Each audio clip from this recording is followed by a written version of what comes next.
Air India के साथ एक थोड़ा सा इमोशन भी लोगों का जुड़ा रहता है, महाराजा फिर उनका लोगो, तो इन सब को लेके क्या आप शर्तें रखे हैं जो नए खरीदार हैं उनके लिए? कब तक उनके पास रहेगा, कब उस आगे चल के किसको बेच सकें, क्या शर्तें हैं इसमें? नहीं, एयर इंडिया में हमारा तो बिज़नेस कंटिन्यूटी 3 साल के लिए होगी, लेकिन ब्रांड में, जो एयर इंडिया ब्रांड में ये कंडीशन लगाई गई है कि 5 साल तक वो किसी को ट्रांसफ़र नहीं कर सकते, और 5 साल के बाद यदि ट्रांसफ़र भी करते हैं ब्रांड को तो वो फॉरेन एंटिटीज़ को नहीं किया जा सकता। तो एयर इंडिया ब्रांड टाटा जो पहला बीडर है वो अपने पास कब तक उनको बरकरार रखना पड़ेगा? 5 साल तक? नहीं, वो कभी भी कितने भी रखे, वो परपेचुटी में रख सकते हैं। कम से कम 5 साल तक रखना होगा। 5 साल से पहले तो वो कर नहीं सकते हैं, ठीक है। और उनके स्टेक सेल का क्या लॉक इन पीरियड है? उनके स्टेक सेल का 1 साल का लॉकिंग पीरियड है, लेकिन वो बिजनेस कंटिन्यूटी उनको 3 साल की है। तो ये थोड़ा सा इसको डिफरेंशिएट करेंगे। 1 साल का लॉक इन पीरियड है इक्विटी का, कितना स्टेक बेच सकते हैं कि बिल्कुल भी नहीं बेच सकते हैं? नहीं, लॉक इन पीरियड में मर्जर एक्विजिशंस वगैरह अलाउड हैं, लेकिन वो हमेशा मेजॉरिटी में रहें। जो पहले बीडर है उनके अपनी भी एयरलाइंस है, जो उस एयरलाइंस का इनके साथ सिंगापुर एयरलाइंस का भी कंट्रीब्यूशन है, तो सिंगापुर एयरलाइंस कितना यहाँ पे इन्वेस्ट कर सकता है, इसका कोई लिमिट?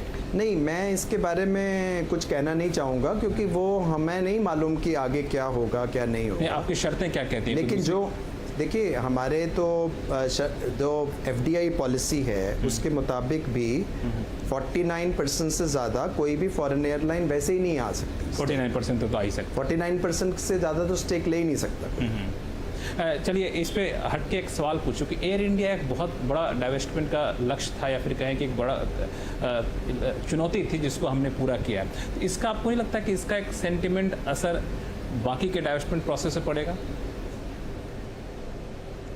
मैं आशा करता हूँ कि मतलब हमारे प्रोसेस में कॉन्फिडेंस बढ़ेगा, और हमें जो, क्योंकि हमें भी कैपेसिटी बिल्डिंग भी हमारी बढ़ेगी, कोई भी सफलता यदि मिलती है तो उसका असर तो पड़ता है। तो अगला टारगेट क्या रखे हुए हैं?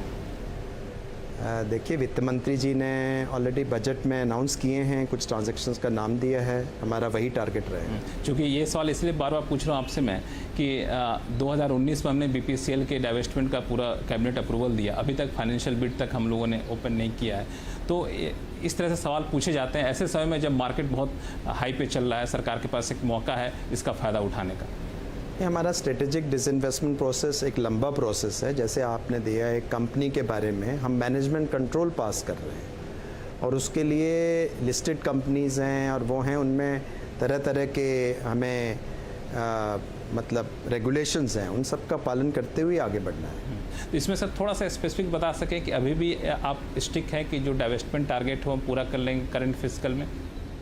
हम पूरी कोशिश कर रहे हैं कि जो माननीय वित्त मंत्री जी ने बजट में अनाउंसमेंट की हैं, हम उन्हें पूरा करने की पूरी कोशिश करें। एयर इंडिया की तरह ही एक और बड़ी कंपनी है LIC, जिसके IPO की बात, जिसका अनाउंसमेंट बजट में वित्त मंत्री जी ने किया था, वो करंट फाइनेंशियल में होता हुआ देख रहे हैं? बिल्कुल।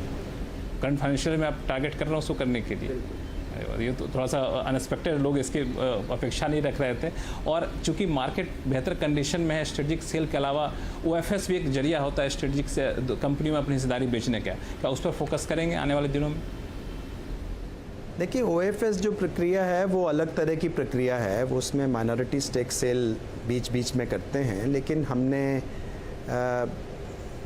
सबसे ज़्यादा जो गुरुत्व दिया है, जो माननीय वित्त मंत्री जी ने अपने भाषण में जो ट्रांजैक्शंस का उल्लेख किया है, उनको कंप्लीट करना, उनको पूरा करना में हमारा ज़्यादा जोर। अब बार बार माननीय वित्त मंत्री के भाषण की बात करें, उन्होंने ये भी कहा था कि 2 सरकारी बैंकों का निजीकरण करेंगे चालू कारोबारी साल में। अभी टिके हुए इस बयान पे, लक्ष्य पे? शुरू किया जाएगा, उन्होंने कहा था शुरू किया जाए, कंप्लीशन नहीं होगा। एक आखिरी सवाल मैं पूछना चाहूँगा आपसे कि इसमें एक और मुद्दा ये आता है कि जनरल इंश्योरेंस कंपनी के भी विनिवेश की बात हुई थी, उस पर अभी तक बात आगे बढ़ी नहीं कहीं पे? नहीं, वो उस इशू पे अलग से विचार विमर्श हो रहा है। डिपार्टमेंट ऑफ फाइनेंशियल सर्विसेज वो उस पे विचार कर रहा है। ये अगर चलते बता सके, बजट में वित्त मंत्री ने ये भी कहा था कि लैंड एसेट बेचने के लिए SPV बनाने जा रहे हैं, लेकिन बजट के अनाउंसमेंट का 6 महीने से भी ज़्यादा वक्त हो चुके हैं, अभी तक कोई फैसला नहीं हुआ। नहीं, उसका एसपीवी बनाने का, क्योंकि एक नई ऑर्गेनाइजेशन बढ़ाने की बात है, उसमें सोच समझकर उस पर कार्रवाई हो रही है और शीघ्र ही उस पर निर्णय कब तक फैसला हो पाएगा? शीघ्र ही उसमें आ जाएगा, तो काफ़ी एडवांस में वो काम हो गया है और शीघ्र ही उसका निर्णय भी हो जाएगा। चलिए, बहुत बहुत शुक्रिया हमसे बात करने, थैंक यू सो मच।